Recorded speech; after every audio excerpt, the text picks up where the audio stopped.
The Strategic Steering Committee that started meeting September through December, that group developed these 4 goal areas. From there, each of us took a goal area. You're part of the family engagement work group. We have 3 other work groups. They're developing goals, objectives, and strategies.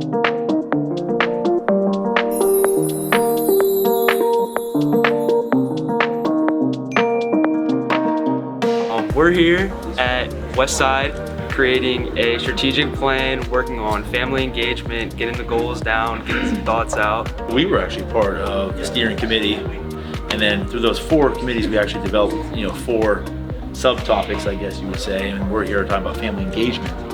And then today had to kind of take our thoughts and come up with a goal statement of what that might look like, and then continue in the future of looking at more action items for that.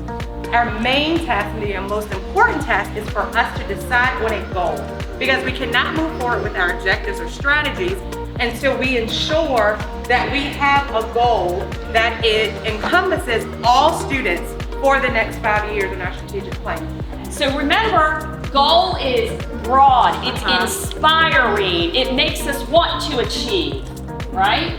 Then we look at the objectives under it that are going to be a little more narrow, like you said, but goal needs to be very, very broad. So our facilitator, Susan Getz, actually had us go visit some samples, other districts, and got our kind of our thoughts going, stimulated our thoughts a little bit, and then we were able to kind of create our own goal separately, and then we listened to each one of them, tuned them, and then created our own goal. And then we just got done actually looking at all the other goals and kind of circling and highlighting things that really stood out that are empowered things we should definitely include in our goal statement.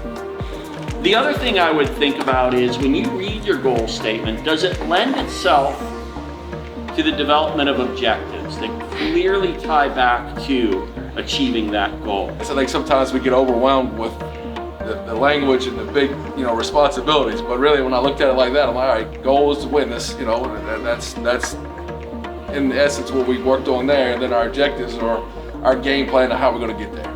Objective is what we want to achieve. They have to be measurable, but it doesn't necessarily have to be like a SMART goal. It needs to be specific, attainable, and relevant. So something we can collect data on. It's an objective that you want to aspire to, but it needs to be something that is attainable. If you do something like that, it does lend itself then to strategy language, because then you can make sure it's very clear, but you have a broader language in your objective. Right. Strategies are going to be those specific things on how we will accomplish those objectives.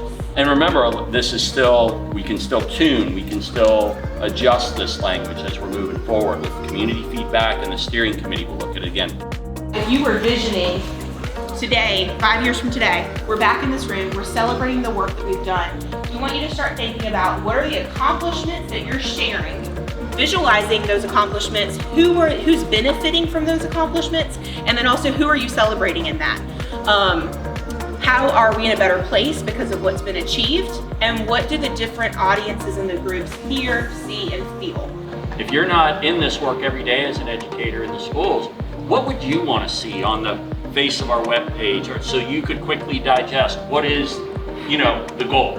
I think as a parent, I was going to come in and read a document from the school, something that's just stated simply, especially when it's put in such a large form, that gets the point across. So I think that like these two, as a parent, like reading them, those are things that those are what you'd want to see as a parent, from a parent's perspective, and what you want for your education of your children. It's really cool that they are thinking about asking kids to do this, because it is a kid's future, it's for us.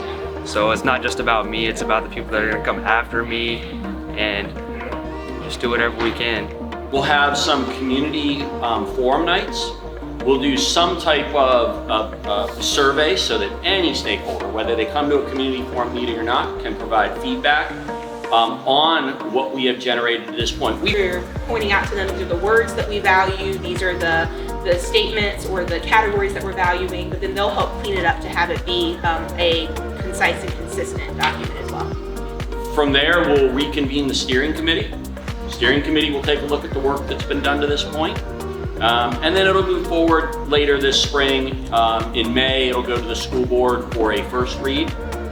There'll be a public hearing for policy. We will have our public hearing on our comprehensive strategic plan, and then we'll bring it back to the board in June for a vote, hopefully for an approval as to where we've arrived at that point. This is truly heavy lifting. This is not easy work. And, you know, the impact of this work is literally informing our strategic plan, the draft plan, and really setting the path for the division for the foreseeable future. So it is difficult work, and it's stressful in the sense that we know what's at stake. So I do appreciate everybody's attention and the way you're focusing on the work.